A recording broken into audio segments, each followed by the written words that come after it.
Bonjour, je m'appelle Benjamin Planquette, je suis pneumologue, chef de clinique assistant à l'hôpital européen Georges Pompidou dans l'unité de soins intensifs de pneumologie. Donc nous allons aborder aujourd'hui la conférence de DCEM 4 de pneumologie qui est composée de 4 dossiers qui ne pourront pas évidemment prendre en compte tout le programme, mais on verra probablement sur la fin, sur une petite conclusion, les questions clés et vraiment les éléments pour lesquels il est fondamental d'être au top pour préparer cet examen.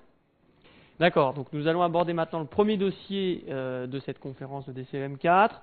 Et donc, ce dossier raconte l'histoire d'une patiente âgée de 60 ans qui va être hospitalisée d'abord dans le service de médecine interne, puis dans l'unité de soins intensifs de pneumologie pour un problème de toux fébrile. Elle n'a aucun antécédent en dehors d'une maladie hématologique chronique et grave, la leucémie lymphoïde chronique, actuellement réfractaire, et elle a reçu pour cette maladie plusieurs lignes de traitement, notamment du chloraminofène et 4 mois, pour une période de 12 mois jusque dans les 4 derniers mois, un traitement par rituximab. Alors, cette toux et cette fièvre évoluent maintenant depuis un mois et elle décrit des sueurs intenses, notamment la nuit, avec des changements fréquents de vêtements la nuit. Son poids est stable d'après elle et quand on l'examine ou quand on l'interroge, on ne note pas de notion d'expectoration, purulente ou non, ni même d'épisodes de crachats sanglants. La tolérance respiratoire est bonne, effectivement, cette patiente est apnéique, sa saturation en air ambiant est à 92%. L'examen clinique, en dehors de ça, est sans particularité, et on note des ganglions superficiels, une splénomégalie et, à l'auscultation, des crépitants bilatéraux. La température est alors à 39,5. Vous disposez de plusieurs examens, une numération formule sanguine qui montre une hémoglobine à 8,6 g, des plaquettes à 102 000 par millimètre cube et une hyperleucocytose à 289 000 leucocytes, essentiellement des lymphocytes, et un ionogramme sanguin normal, des LDH à 1450 et des CPK à 35. Enfin, vous disposez de cette radiographie de thorax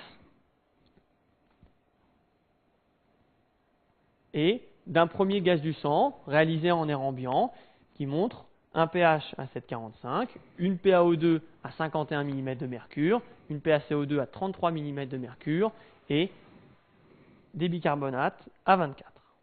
Donc, découvrons les questions du dossier. Question 1, évidemment, interpréter l'iconographie fournie qui est une radiographie de thorax. Question 2, interpréter la gazométrie artérielle qui vous est fournie. Question 3, quelles sont les principales hypothèses diagnostiques à émettre chez cette patiente? Question 4, jugez-vous utile de réaliser un scanner thoracique chez cette patiente? Question 5, quels autres examens pour avancer dans le diagnostic semblent nécessaires? Question 6, quel traitement proposeriez-vous si la coloration de Komori-Crocotte revient positive? Question 8, quels mécanismes peuvent expliquer l'anémie constatée chez cette patiente? Alors, interprétons la radiographie de thorax. Plusieurs choses à voir. D'abord, en radiographie et en radiologie, des choses simples. Il y a des opacités, c'est un mot-clé fondamental. Effectivement, ces opacités ici sont micronodulaires. Elles font donc moins de 10 mm de diamètre. Et donc, on les voit un petit peu projetées partout. Et on se rend compte que cette atteinte est à la fois sur le poumon droit, gauche, mais aussi sur le poumon droit. C'est donc une atteinte bilatérale. Alors, on a dit des opacités, premier mot-clé, micronodulaire, deuxième mot-clé, par opposition à ce qui est alvéolaire. Et donc, l'autre mot-clé à placer, c'est interstitiel. Ça fera à peu près un tiers des points dans la réponse. Évidemment, l'atteinte est bilatérale, c'est un signe de gravité, il faut le dire. Symétrique, dans l'analyse des pathologies interstitielles, c'est important. Certaines pathologies peuvent être asymétriques, notamment les pneumonies liées au rayon X, par exemple. Non systématisées, ça, c'est très important en pathologie alvéolaire. Ici, ça peut l'être aussi. C'est par opposition notamment à ce qu'on appelle la pneumonie franche-lobaire aiguë, dont je vous rappelle que le morphotype est une pneumonie qui prend essentiellement tout un lobe et qui est systématisé à un lobe. D'accord? Je reviens sur la radio pour vous montrer, et c'est très important quand on parle de pathologie infectieuse pulmonaire, et je change de couleur, qu'il n'y a pas d'atteinte pleurale. On voit bien les deux cul-de-sac pleuraux qui sont libres, et ça, c'est important à dire. Et quand on parle d'infectiologie pulmonaire, plus ou moins chronique, qui pourrait évoquer certains diagnostics, il faut toujours avoir en tête de regarder schématiquement, évidemment, le cœur est dans le médiastin, l'aspect du médiastin et des îles à la recherche de ganglions. Alors, si on reprend, revenons en arrière, il y a donc des opacités, on va effacer, pour que ça vous paraisse plus clair.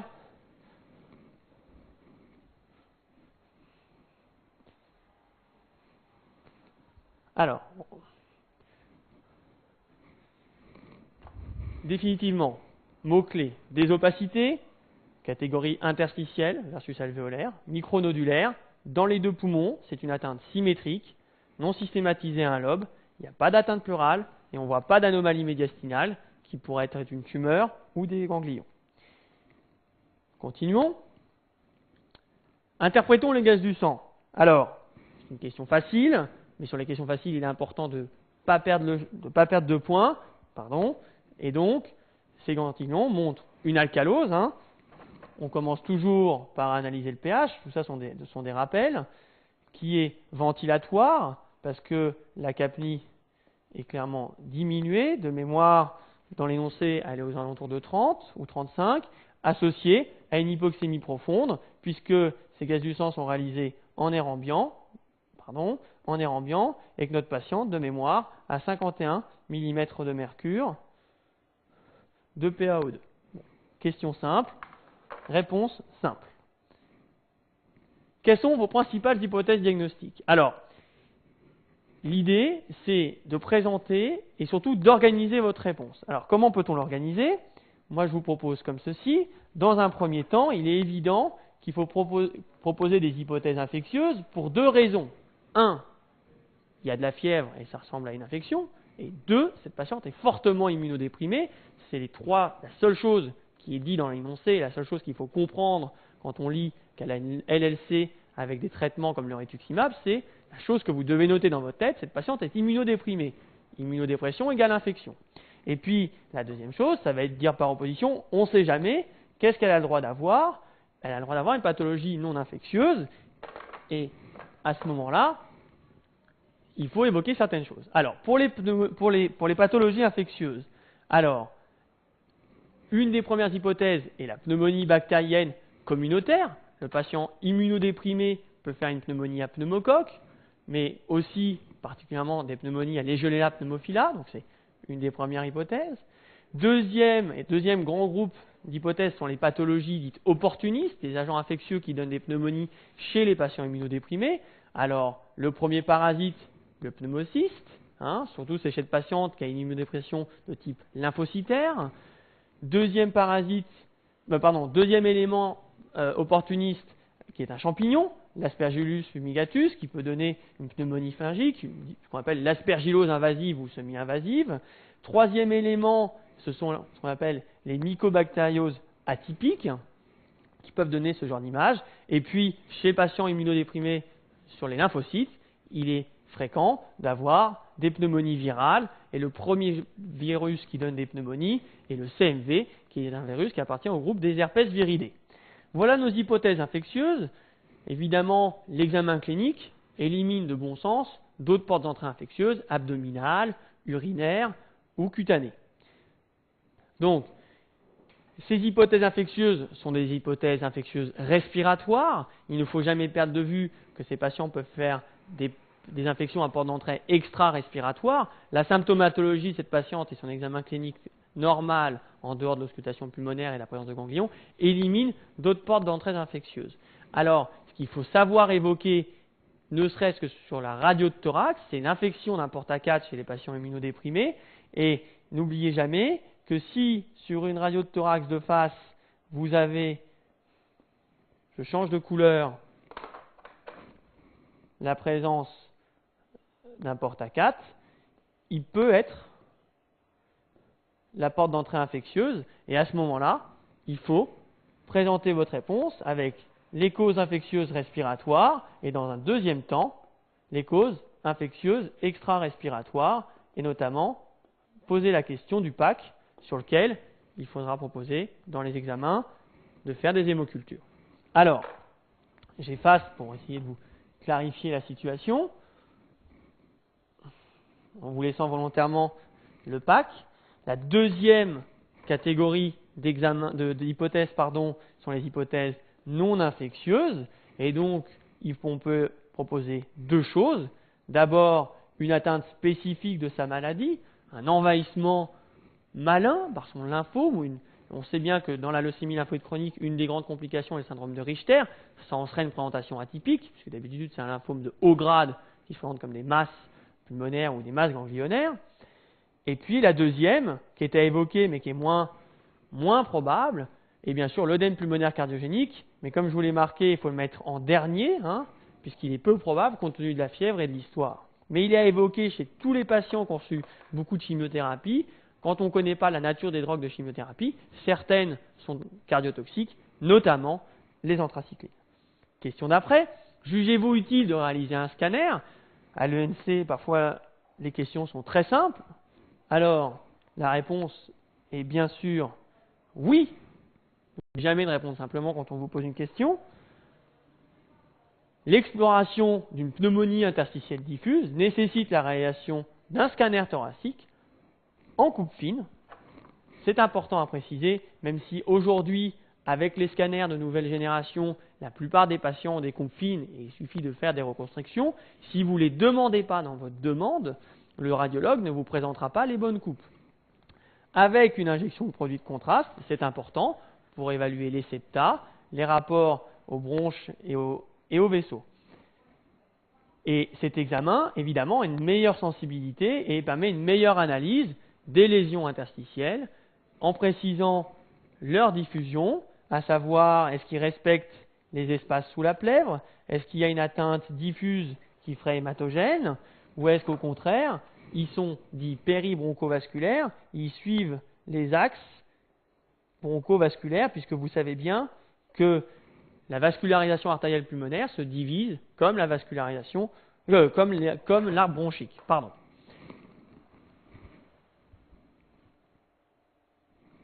Question suivante. Quels autres examens vous semblent nécessaires? Alors, une des difficultés est de ne jamais perdre le fil de ce que vous avez fait. Et donc, à ces questions-là, il est évident, et il me paraît logique, je reviens en arrière, d'utiliser le plan de ce que vous avez pu proposer. Et donc, si vous avez proposé des hypothèses infectieuses et des hypothèses non infectieuses, organisez votre réponse avec des examens à visée infectieuse et des examens à visée non infectieuse.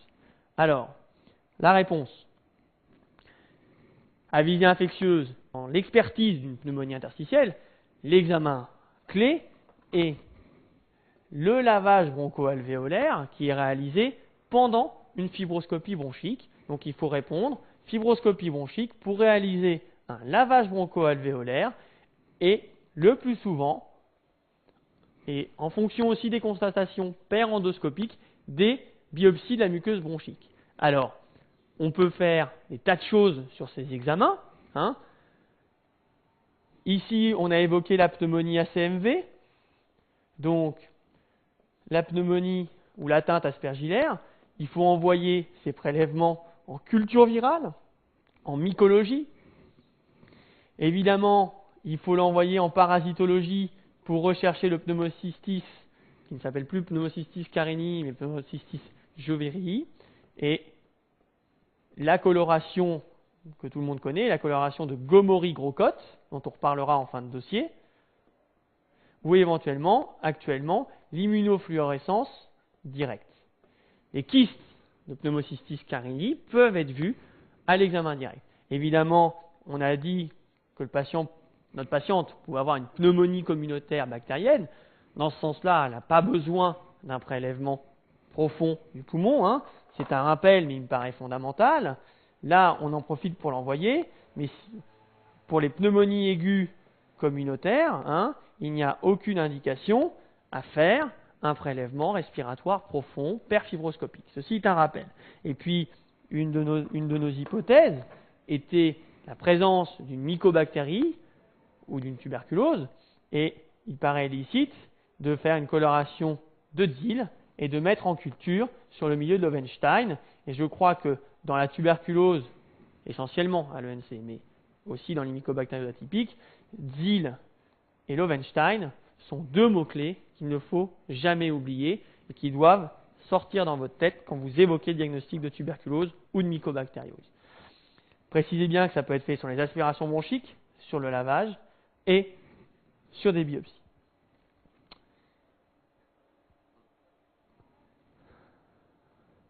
Alors, je vais effacer pour vous clarifier un peu la situation. On est toujours dans les hypothèses infectieuses et pour avancer, là, on a vu comment on pouvait utiliser le produit du lavage broncho-alvéolaire. Voyons maintenant quels autres examens peut-on faire. Une antigénurie légionnelle, un antigène PP65 qui est un marqueur de l'infection à CMV, une PCR du CMV qui est un examen très sensible chez les patients qui sont immunodéprimés, qui ont peu de lymphocytes, qui ne font pas d'antigènes et d'anticorps, des antigènes et des sérologies aspergillaires. Autre examen, évidemment, alors ça c'est quand même attention à ça, parce que c'est très pénalisant d'oublier ces examens-là. Tout patient qui présente un sepsis sévère, et encore plus un sepsis de l'immunodéprimé avec une fièvre supérieure à 38,5, doit bénéficier d'hémocultures standards. Vous avez évoqué la pneumonie communautaire simple, donc par argument de fréquence le pneumocoque. Un bon nombre d'entre elles sont septicémiantes et permettent d'avoir un diagnostic. Vous évoquez la tuberculose et les mycobactérioses atypiques. Le BK isolator n'est pas un examen très payant, mais on peut le proposer. Et puis, on a parlé d'examens d'hypothèses non infectieuses, avec éventuellement de l'œdème aigu du poumon d'origine cardiogénique dans l'hypothèse où cette patiente a reçu des drogues toxiques. Et ben voilà, une échographie cardiaque transthoracique pour s'assurer que le ventricule gauche fonctionne bien, qu'il n'y a pas de trouble de la relaxation ventriculaire. C'est un examen simple et peu coûteux, facile d'accès dans les hôpitaux aujourd'hui. Et puis, le dosage du BNP peut aussi probablement trouver son intérêt. Enfin, vous avez parlé de lymphome chez les patients immunodéprimés, qui soient transplantés d'organes solides, mais aussi chez elles. On pourrait imaginer qu'elle ait des lymphomes EBV induits, et la recherche du génome de l'EBV dans ces conditions-là peut être quelque chose d'intéressant. Alors, quel traitement proposeriez-vous en cas de positivité de la coloration de Gomori-Grocotte? Donc, je vous ai plus ou moins donné la réponse. Quand on lit ça, on lit égal pneumocystose.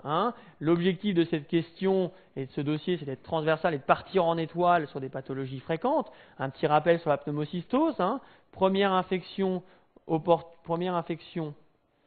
opportuniste du sida. Toute infection opportuniste confondue.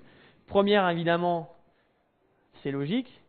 Première infection opportuniste pulmonaire. Autrement dit, c'est quand même une infection très fréquente dans le sida, qui peut le révéler dans la maladie VIH ou dans le stade sida, qui peut la révéler. D'accord? Donc, il faut bien en connaître les traitements. Alors, quel est-il? Ici, il s'agirait d'une pneumocystose dans sa forme grave. La PO2 est inférieure à 60 mm de mercure, et ça, il faut le souligner, parce que ça a une implication thérapeutique. Et donc, il faut proposer un traitement d'attaque. Ça veut dire un traitement qui va se vouloir curateur. Et donc, ça repose sur le cotrimoxazole, dont vous connaissez tous évidemment le nom commercial qui s'appelle Bactrim. La posologie a peu d'intérêt. Je vous la donne, mais surtout, si on ne vous les demande pas, vous ne les donnez pas. Une erreur de posologie, ça peut toujours vous dévaloriser, alors que si on ne vous les demande pas, vous ne pourrez pas vous dévaloriser en ne les mettant pas et il n'y a pas de points à gagner, pour une durée de 21 jours. Bactrim, 21 jours. Évidemment, précisez à un moment ou à un autre que le traitement est parentéral dans les formes graves. Et dans cette forme grave, c'est ce que je vous disais, ici, il faut mettre en route une corticothérapie systémique. C'est très important, c'est une indication. Donc, il existe des protocoles qui sont validés. En pratique, il y en a deux. Ce qui est sûr, c'est que c'est des protocoles qui commencent à des doses de l'ordre d'1 mg/kg et qui diminuent dans le temps. Il n'y a aucun intérêt pour vous à les apprendre. Ils sont disponibles dans tous les ouvrages de médecine. Et nécessairement, il vaut mieux ne pas oublier la corticothérapie que mettre les posologies à mon sens. Ensuite, s'il y a un traitement d'attaque, il y a un traitement qui se veut préventif. Et ce traitement préventif, il repose sur le Bactrim, pris soit une fois par jour, soit une fois tous les 2 jours, en fonction du traitement qui est proposé. Soit du Bactrim faible quotidiennement, soit du Bactrim fort 2 à 3 fois par semaine. Et puis, pour les patients allergiques au Bactrim, ce n'est pas rare, on peut leur proposer un traitement par pentacarinate. Et le pentacarinate, je vous rappelle que c'est une nébulisation.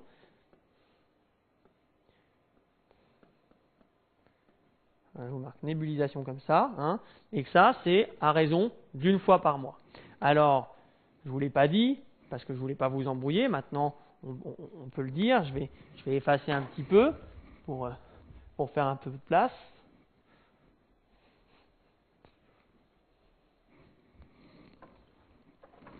En cas d'allergie au Bactrim, l'option proposée peut être le pentacarinate en traitement d'attaque. Et à ce moment-là, ça se donne par voie systémique. D'accord ? Et attention, c'est extrêmement toxique et ça donne des pancréatites aiguës. On pourrait imaginer tout un dossier transversal, un patient séropositif faisant une pneumocystose, un rash au Bactrim, donc une toxidermie, un switch pour le pentacarinate et une autre complication d'un traitement avec une pancréatite aiguë. Voilà pour le traitement. Alors, dernière question simple, un grand standard des questions de cours en hématologie. Donc, les questions de cours en hématologie, c'est les complications du myélome chronique, les complications aiguës. Dans la LLC, une des grandes questions, c'est quelles en sont les complications, évidemment. Infection, complications auto-immunes, transformation en syndrome de Richter. On peut aussi l'aborder, c'est quelles sont les causes d'anémie dans la LLC. Eh bien, il y a l'hémolyse. Donc, l'hémolyse, c'est essentiellement l'anémie hémolytique auto-immune. Donc les causes centrales, l'envahissement médulaire par la maladie lymphoïde, l'érythroblastopénie auto-immune, qui n'est pas une hémolyse, puisqu'il n'y a pas de signe d'atteinte des progéniteurs des globules rouges, et puis une infection de la moelle hématopoïétique, notamment, éventuellement, par des mycobactéries, dont on sait qu'ils affectionnent particulièrement la moelle hématopoïétique. Il y a les anémies, dont on peut imaginer qu'elles seraient inflammatoires, sur un sepsis chronique, un abcès profond par exemple, ou éventuellement dans le cas d'une hémopathie, d'un syndrome de Richter. Et puis il y a les causes toxiques, une dernière fois, chez ces patients qui reçoivent des chimiothérapies comme du CHOP. Je crois que c'était la dernière question de ce dossier. D'accord. Donc, conclusion de ce premier dossier. Premier message, c'est dans les pneumonies interstitielles diffuses, les explorations minimum sont en dehors de l'interrogatoire et de l'examen clinique, sont le TDM thoracique, d'accord, et le lavage broncho-alvéolaire. Ce sont les 2 points clés. Deuxième message de ce dossier, c'est le patient immunodéprimé fait évidemment des pathologies opportunistes,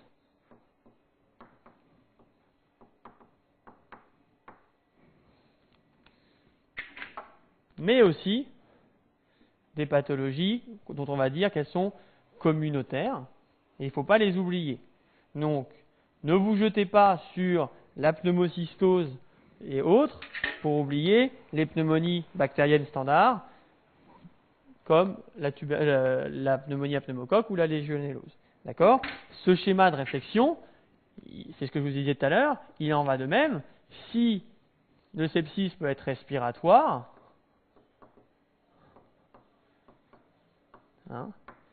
n'est-il pas aussi extra-respiratoire? D'accord? Chez les patients qui peuvent être nosocomiaux, n'oubliez jamais l'infection urinaire, n'oubliez jamais le porte-à-4. Et puis, dernier message véhiculé par ce dossier, c'est le traitement de la pneumocystose, première infection opportuniste du VIH, cotrimoxazole,